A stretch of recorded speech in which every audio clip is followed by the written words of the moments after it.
नमस्कार विद्यार्थी मित्रांनो, मी Siddheshwar Ashok काशीत with justice for justice या चॅनलमध्ये आपलं स्वागत करत आहे. आपण UGC नेट आणि Maharashtra set paper second law यासाठी मराठीमध्ये लेक्चर सिरीज कंडक्ट करत आहोत. त्यातील आपण फर्स्ट सब्जेक्ट घेतलेला आहे लॉ ऑफ टॉर्ट्स. त्यामधील आजचं हे चौथं लेक्चर.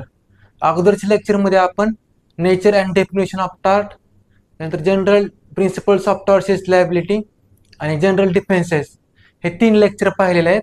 आजचं हे चौथं लेक्चर स्पेसिफिक टॉर्ट्स. त्यास काही स्पेसिफिक ॲक्ट्स आहे जे टॉर्ट म्हणून गणल्या जातात. पहिला आहे निग्लिजन्स. हा इंट्रोडक्टरी पार्ट आहे. पहिला आहे निग्लिजन्स. तर निग्लिजन्समध्ये मिसफिजन्स, मालफिजन्स, नॉन फिजन्स म्हणजे एखादी गोष्ट चुकीच्या पद्धतीने करणे, एखादी गोष्ट करायची नसते पण करणे, एखादी गोष्ट वेगळ्या मालाफाड इंटेन्शन करणे, हे 3 निग्लिजन्समध्ये इन्क्लूड होतं. आपण ते नंतर डिटेलमध्ये पाहणार आहोत. सेकंड आहे न्यूसन्स. न्यूसन्सचे 2 प्रकार आहेत, पब्लिक न्यूसन्स, प्रायव्हेट न्यूसन्स, उपद्रव. त्यानंतर तिसरा आहे ट्रेसपास. ट्रेसपासचे 2 काइंड्स आहेत, trespass to person, trespass to property. Trespass to person मध्ये पुन्हा assault, battery, false imprisonment, mayhem. Assault म्हणजे फक्त धाक दाखवला, टच झालेला नाही. बॅटरी म्हणजे असा असॉल्ट की ज्याचा टच झालेला आहे, इजा झालेली आहे. फॉल्स इम्प्रिझनमेंट म्हणजे बंदिवान बनवणे. आणि मॅहम म्हणजे एखादी इजा झाली त्याच्यापासून एकापेक्षा जास्त नुकसान होत आहे. समजा तुम्ही एखाद्याचं हे बोट कट केलं तर त्याचा बोटाला इजा झाली, ही एक इंजुरी, आणि त्याच्यामुळे तो लिहू शकत नाही, पेपर वगैरे एक्झाम देऊ शकत नाही, ती दुसरी इंजुरी. ह्या 2 इंजुरी म्हणजे मॅहम. त्यानंतर ट्रेसपास टू प्रॉपर्टी. यामध्ये trespass to land, trespass to goods, detinue, conversion or trover आणि ट्रेसपास ॲब इनिशियो हे आपण डिटेलमध्ये पुढे पाहणार आहोत. त्यानंतर आहे डिफमेशन म्हणजे अब्रू नुकसानी. तर यामध्ये 2 प्रकार आहेत, लिबल आणि स्लँडर. लिबल हे रिटन फॉर्ममध्ये असतं आणि स्लँडर हे व्हर्बल किंवा ओरल फॉर्ममध्ये असतं. तर आपण मग आता 1 बाय 1 हे डिटेल ॲनालिसिस आपण करू. तर पहिला स्पेसिफिक टॉर्ट आहे निग्लिजन्स. आता आपण निग्लिजन्सचे इसेन्शियल एलिमेंट पाहणार आहोत. फर्स्ट इसेन्शियल एलिमेंट आहे defendant owe duty of care to plaintiff. Second आहे defendant made breach of that duty. Third आहे plaintiff suffered damage as that consequences. तर ह्या 3 एसेन्शियल आहेत निग्लिजन्सच्या. कोणत्या? तर पहिले म्हणजे प्लेंटिफच्या संबंधी डिफेंडंटची एखादी ड्युटी आहे. सेकंड, ती ड्युटी त्या डिफेंडंटने ती ड्युटी ब्रीच केलेली आहे आणि त्या डिफेंडंटने ब्रीच केलेल्या ड्युटीमुळे प्लेंटिफला नुकसान झालेलं आहे, असं असेल तर ते आहे निग्लिजन्स. याच्या 2 थिअरी आहेत, सब्जेक्टिव्ह थेअरी आणि ऑब्जेक्टिव्ह थेअरी. सब्जेक्टिव्ह थेअरीमध्ये स्टेट ऑफ माइंड, मनाची स्थिती समजली जाते, आणि ऑब्जेक्टिव्ह थेअरीमध्ये ॲक्शन, कृतीमधून कोणता निग्लिजन्स झाला आहे ते समजलं जातं. निग्लिजन्सची फेमस केस लॉ किंवा लिडिंग केस लॉ आहे डॉनग्यू वर्सेस स्टीव्हन्सन, आणि ह्या केसचे प्रिन्सिपल जज होते जज लॉर्ड ॲटकिन. तर हा क्वेश्चन UGC नेटमध्ये आलेला आहे की डॉनग्यू वर्सेस स्टीव्हन्सन या केसमध्ये डिसिजन कोणत्या जजनी दिलेला आहे, तर ते जस्टिस लॉर्ड ॲटकिन. परत एकदा निग्लिजन्सचं इसेन्शियल सांगतोय. पहिला इसेन्शियल हा आहे की डिफेंडंटची प्लेंटिफच्या संबंधी एखादी ड्युटी आहे. सेकंडली, त्या ड्युटीचं डिफेंडंटने ब्रीच केली, ती ड्युटी प्लेंटिफच्या संबंधी असणारी. आणि लास्टली, डिफेंडंटने ती ड्युटी ब्रीच केल्यामुळे प्लेंटिफला नुकसान झालेलं आहे. रेस इप्सा लॉक्युटर म्हणजे the thing speaks itself. Accident with want of due care and with knowledge of defendant. तर तो जो ॲक्सिडेंट झाला आहे निग्लिजन्समुळे, तर त्याचं डिफेंडंटला नॉलेज होतं आणि त्याने पुरेशी काळजी घ्यायला पाहिजे होती, केअर घ्यायला पाहिजे होती, परंतु ती त्याने घेतलेली नाही आणि त्यामुळे प्लेंटिफचं नुकसान झालेलं आहे. हे ॲज इट इज दिसत आहे थिंग स्पीक्स इटसेल्फ, की डिफेंडंटने नुकसान केलेलं आहे. मग यासाठी प्लेंटिफला काय प्रूव्ह करावे लागेल, त्याचे रेस इस्पा लॉकेटरचे इसेन्शियल्स ते काय आहेत, तर things cause damage to him was under control of defendant. ज्या गोष्टीमुळे प्लेंटिफला नुकसान झालेलं आहे ते नुकसान टाळणं हे डिफेंडंटच्या हातामध्ये कंट्रोलमध्ये होतं. Second, such accident is ordinary course does not happen without negligence of defendant. आणि तो असा ॲक्सिडेंट होता की तो एका ऑर्डिनरी कोर्समध्ये किंवा सामान्य घटनेमध्ये जर डिफेंडंटने काळजी घेतली असती तर तो घडला नसता. आणि third, defendant failed to give satisfactory explanation of mischap. आणि लास्टली, डिफेंडंट हा त्याच्या त्या कृतीसंबंधी किंवा तो स्वतःला डिफेंड करू शकत नाही किंवा त्याने स्वतः एक्सप्लेन द्यायला तो अपयशी ठरलेला आहे. तर रेस इप्सा लॉकेटरचे इसेन्शियल्स आहेत की जे प्लेंटिफला प्रूव्ह करावं लागतात. काय आहेत, तर ते जे प्लेंटिफला जे नुकसान झालेलं आहे ते नुकसानाची जी घटना घडत होती ती घटना डिफेंडंटच्या कंट्रोलमध्ये होती, त्याने ती टाळली असती. त्यानंतर तो असा ॲक्सिडेंट होता की तो जे सामान्य माणूस हा तो ॲक्सिडेंट टाळू शकत होता आणि तो डिफेंडंटच्या निग्लिजन्समुळे प्लेंटिफला नुकसान झालेलं आहे. आणि लास्टली, डिफेंडंट हा फेल ठरलेला आहे किंवा डिफेंडंट हा अपयशी ठरलेला आहे की प्रूव्ह करायला की त्याच्याकडून जे प्लेंटिफला नुकसान झालेलं आहे त्याच्यामध्ये त्याची काहीही चूक नव्हती. त्यानंतर निग्लिजन्समध्ये निग्लिजन्सचे डिफेन्सेस आहेत जे डिफेंडंटला अवेलेबल आहे. फर्स्ट आहे कॉन्ट्रीब्युटरी निग्लिजन्स, सेकंड आहे ॲक्ट ऑफ गॉड आणि तिसरा आहे इनव्हायटेबल ॲक्सिडेंट. तर कॉन्ट्रीब्युटरी निग्लिजन्स म्हणजे त्या प्लेंटिफला जे डिफेंडंटकडून नुकसान झालेलं आहे निग्लिजन्समुळे त्यामध्ये प्लेंटिफचा पण हात आहे. प्लेंटिफच्या ॲक्टमुळे सुद्धा काही प्रमाणात प्लेंटिफला नुकसान झालेलं आहे. त्यानंतर नेक्स्ट आहे ॲक्ट ऑफ गॉड. नॅचरल कोर्समुळे नुकसान झालेलं आहे, त्याच्यामध्ये ते ह्युमनच्या अंडर कंट्रोलच्या बाहेर होतं, ह्युमन त्याला अँटिसिपेट करू शकत नव्हता, तो ॲक्ट ऑफ गॉड. आणि तिसरा आहे इन्व्हायटेबल ॲक्सिडेंट.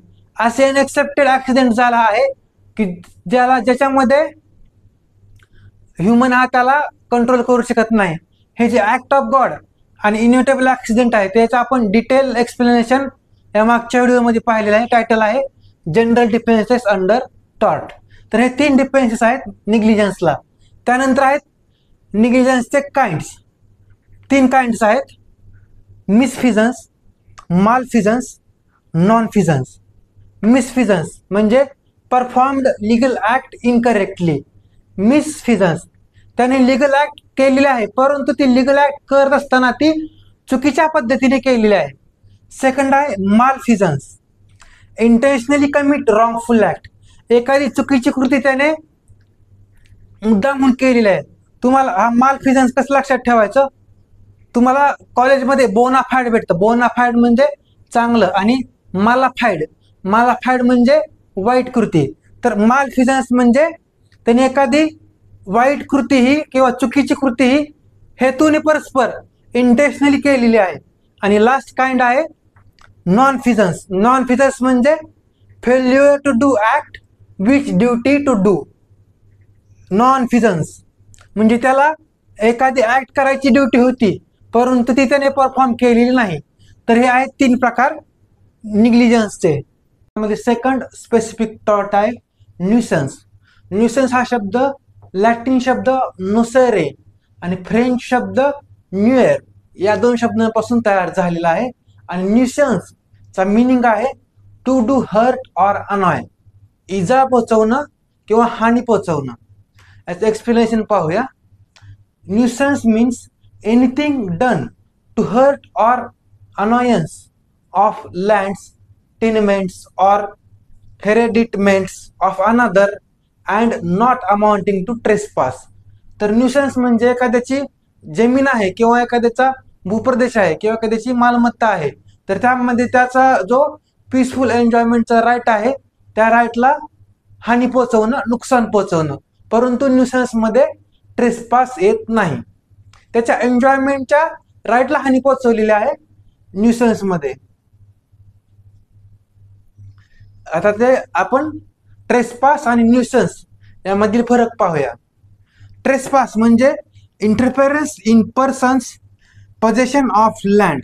तर ट्रेसपास म्हणजे तो त्या व्यक्तीच्या जमिनीच्या ताब्यावरती नियंत्रण करणं किंवा ताब्याला इजा पोहोचवणं. आणि न्यूसन्स म्हणजे interference in persons use or enjoyment of land. त्या व्यक्तीच्या त्याची लँड किंवा त्याची जी प्रॉपर्टी आहे त्याच्यामध्ये त्याला वागणुकीसाठी हस्तक्षेप करणं, हानी पोहोचवणं म्हणजे न्यूसन्स. ट्रेसपासमध्ये काय पोझिशन संबंधी डिस्टर्बन्स करणं. आणि न्यूसन्समध्ये काय त्याच्या एन्जॉयमेंटसाठी त्याच्या पीसफुल एन्जॉयमेंटला हानी पोहोचवणं. तर हे कसं होऊ शकतं? ट्रेसपासमध्ये some material or tangible object used. समजा काय करायचं, तर एखादी वस्तू त्याच्या लँडमध्ये सोडायची. आणि न्यूसन्स मध्ये काय आहे, can be intangible object, example gas, noise, smoke. तर त्याच्या लँडमध्ये धूर, गॅस किंवा नॉईज सोडायचा. आता एक एक्झाम्पल पाहूया. दोन शेतकऱ्यांचं शेजारी शेजारी शेत होतं.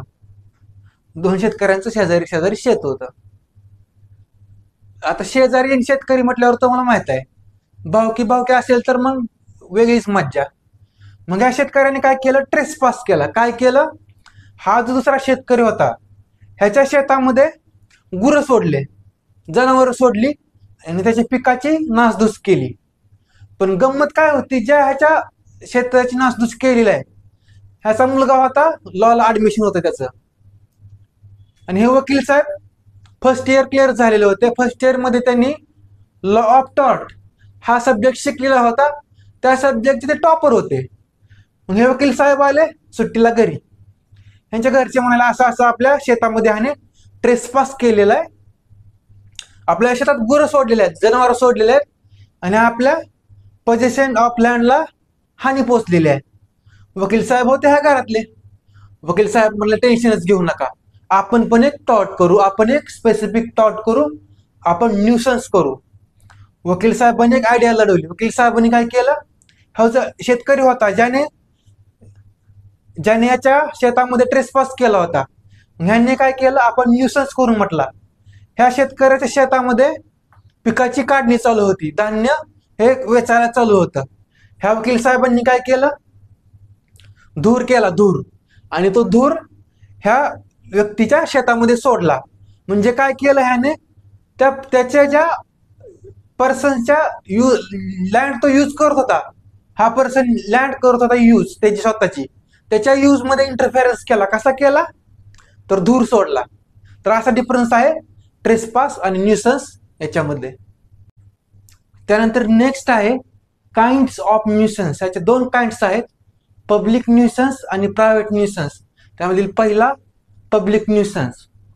Any act or illegal omission causes common injury, danger or annoyance to public or people in general who dwell or occupy property commonly. तर पब्लिक न्यूसन्स म्हणजे अशी कृती किंवा अशी इलिगल ओमिशन की ज्याच्याद्वारे एक कॉमन इंजुरी, धोका किंवा इजा झालेली आहे कोणाला, पब्लिकला किंवा पीपल इन जनरल किंवा जास्त लोकसंख्येने असलेल्या लोकांना, कोणाला की जे ते प्रॉपर्टी सामूहिकरित्या एन्जॉय करत आहेत. आता हा जो पब्लिक न्यूसन्स आहे, जो पब्लिकला किंवा इन जनरल जास्त ग्रुप ऑफ पीपलला झालेला आहे, त्याच्यावर एक व्यक्ती कसा ऍक्शन घेऊ शकते किंवा टॉर्टमध्ये तो ऍक्शन घेऊ शकते. तर when public nuisance actionable by private person. Public nuisance हा जो कॉमन पीपलला किंवा पब्लिक इन जनरलला झालेला आहे, त्यामधील एक व्यक्ती जिला डॅमेज इफेक्ट झालेला आहे, ती त्यामध्ये एकटी कसं ऍक्शन घेऊ शकते, कोणत्या कंडिशन मध्ये घेऊ शकते. तर फर्स्ट आहे harm suffered more than general public. त्या व्यक्तीला, त्या जनरल पब्लिकला जे हार्म झालेला आहे त्यापेक्षा, त्यांच्या प्रपोर्शनपेक्षा जास्त हार्म त्या एका व्यक्तीला झालेला आहे. Second, injury must substantial, particular, direct and not temporary. त्या व्यक्तीला जी इजा झालेली आहे ती परमनंट पाहिजे, डायरेक्ट पाहिजे, विशिष्ट पाहिजे. टेम्पररी नसायला पाहिजे की त्या मॉबमध्ये झाली, इंजुरी झाली आणि नंतर नीट झाली, असं नाही. त्याला परमनंट इंजुरी झालेली पाहिजे, परमनंट डिसेबलमेंट झालेली पाहिजे. आणि थर्ड आहे injury must direct and not make consequential. Injury त्याला डायरेक्ट इजा झालेली पाहिजे, त्या घटनेच्या कॉन्सिक्वेन्समुळे त्याला इंजुरी झालेली नाही पाहिजे. तर कोणत्या केसेसमध्ये पब्लिक न्यूसन्स हा प्रायव्हेट पर्सन त्याच्यावरती ऍक्शन घेऊ शकतो? तर पहिला म्हणजे जनरल पब्लिकला जे हार्म झालेला आहे त्यापेक्षा त्या एका व्यक्तीला जास्त हार्म झालेला आहे. सेकंड, ती जी इंजुरी आहे ती सबस्टॅन्शियल, पर्टिक्युलर, डायरेक्ट आहे, ती इंजुरी टेम्पररी नाही. आणि लास्टली ती डायरेक्ट इंजुरी आहे आणि ती इंजुरी फक्त एक सबस्टॅन्शियल कॉजमुळे झालेली नाही. तर स्पेसिफिक टॉर्ट्समध्ये न्यूसन्सचे आपण काइंड्स पाहतोय. पहिला पब्लिक न्यूसन्स आणि आता दुसरा प्रायव्हेट न्यूसन्स. तर प्रायव्हेट न्यूसन्सचे essentials: unreasonable interferes with use of enjoyment of land, damage to property or comfort. तर प्रायव्हेट न्यूसन्स म्हणजे पर्टिक्युलर एका व्यक्तीला झालेला न्यूसन्स, आणि पब्लिक न्यूसन्स म्हणजे पब्लिक ॲट लार्ज किंवा जनरल ग्रुप ऑफ पीपल यांना झालेला न्यूसन्स. आणि हा प्रायव्हेट न्यूसन्स हा पर्टिक्युलर व्यक्तीला झालेला न्यूसन्स. तर त्यामध्ये इसेन्शियल्स आहेत: अनरिजनेबल इंटरफेअर्स, विनाकारण हस्तक्षेप केला; interference with use of enjoyment of land, त्या दुसऱ्या व्यक्तीच्या जमिनीचे एन्जॉयमेंट करण्याच्या राईटवर हस्तक्षेप केला; damage to property or comfort, आणि त्यामुळे त्याच्या प्रॉपर्टीला नुकसान झालं. म्हणजे काय? विनाकारण हस्तक्षेप केला. कशामध्ये? त्या जमिनीचा वापर करायच्या हक्काच्या त्या दुसऱ्या माणसाच्या हक्कामध्ये, आणि त्याच्यामुळे त्या प्रॉपर्टीला नुकसान पोहोचलं. आता काइंड्स ऑफ प्रायव्हेट न्यूसन्स.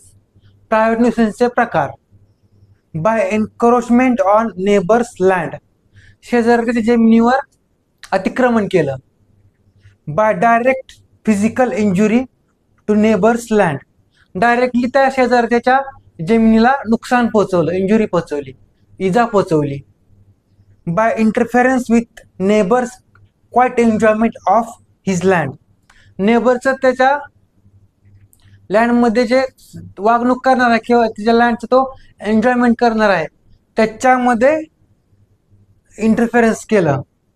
ह्या 3 प्रकारचे प्रायव्हेट न्यूसन्स आहेत. तर नेक्स्ट आपला न्यूसन्स मधील पॉइंट आहे रेमेडीज फॉर न्यूसन्स. न्यूसन्सला कोणते रेमेडी आहेत? तर 3 रेमेडी आहेत: अबॅटमेंट, डॅमेजेस, इंजंक्शन. अबॅटमेंट म्हणजे कमी करणे. समजा एखाद्याची लँड आहे आणि त्याच्या लँडमध्ये दुसऱ्या शेजारच्या लँडमधून झाडाचे फांदे आडवे येत आहेत आणि त्यामुळे त्याच्या पीसफुल एन्जॉयमेंटला हानी पोहोचत आहे. तर मग काय करायचं? अबॅटमेंट, त्यावेळी फांदी कट करायची. नंतर डॅमेज म्हणजे नुकसान भरपाई द्यायची.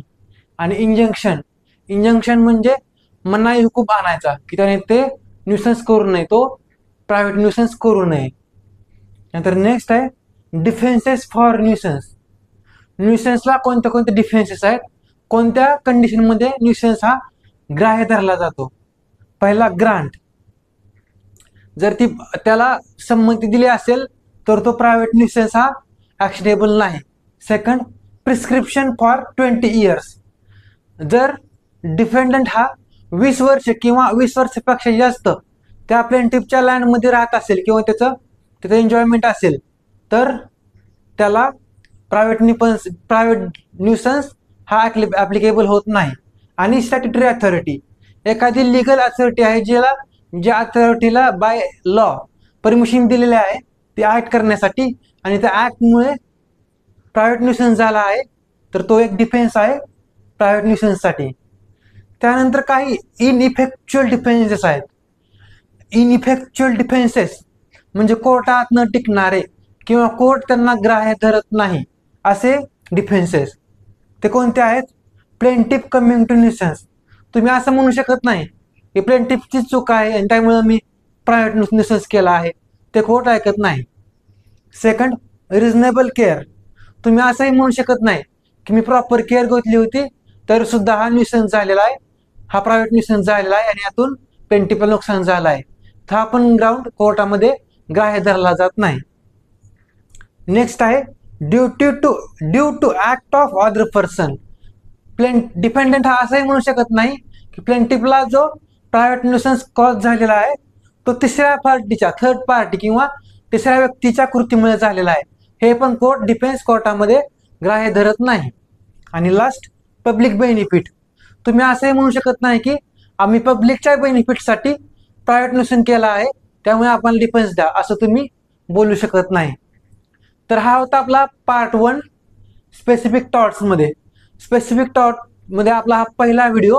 यामध्ये आपण निग्लिजन्स आणि न्यूसन्स हे 2 स्पेसिफिक टॉर्ट्स पाहिले आहेत. नेक्स्ट व्हिडिओमध्ये आपण ट्रेसपास आणि डिफॉर्मेशन ह्या 2 स्पेसिफिक टॉर्ट्स पाहणार आहोत.